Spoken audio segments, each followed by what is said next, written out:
A fireworks shot at people and homes, a robbery spree, a stabbing at Washburn High School, stolen vehicles. What do all those incidents in South Minneapolis this past year have in common? Children were involved in those crimes. Tonight, a heated discussion in South Minneapolis centered around juvenile crime in an area that's seen an increase in everything from vehicle thefts to weapons violations. Hennepin County judges told the community they share frustrations about crimes involving young people, but they're constrained under the law. Fox 9's Rose Schmidt was there as everybody started to look for solutions. At a church in South Minneapolis, victims of home invasions, carjackings, and more shared their traumatic stories with Hennepin County judges. They repeatedly threatened my life. Do this or I'll kill you.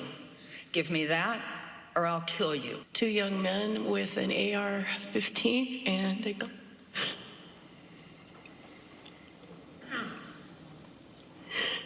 entered my home and held me at gunpoint and threatened to kill me.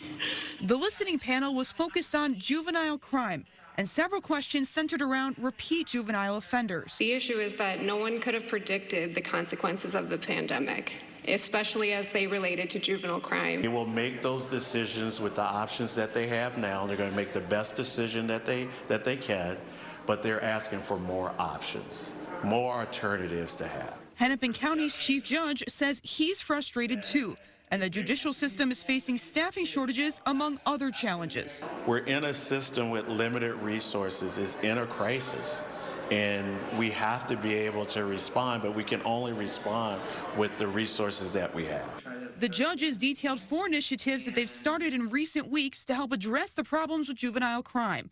A juvenile charged with fleeing a police officer in a car will now be detained and have to appear before a judge within 36 hours. A juvenile charged with auto theft must get a court date within 3 days before a judge.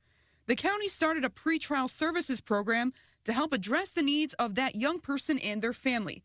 And finally, every carjacking case will be blocked or assigned to a single judge who can oversee that case. To learn more about the needs of that particular youth, understand what the case, understand more clearly what the case is about, and be able to address and intervene earlier. In Minneapolis, Rose Schmidt, Fox 9.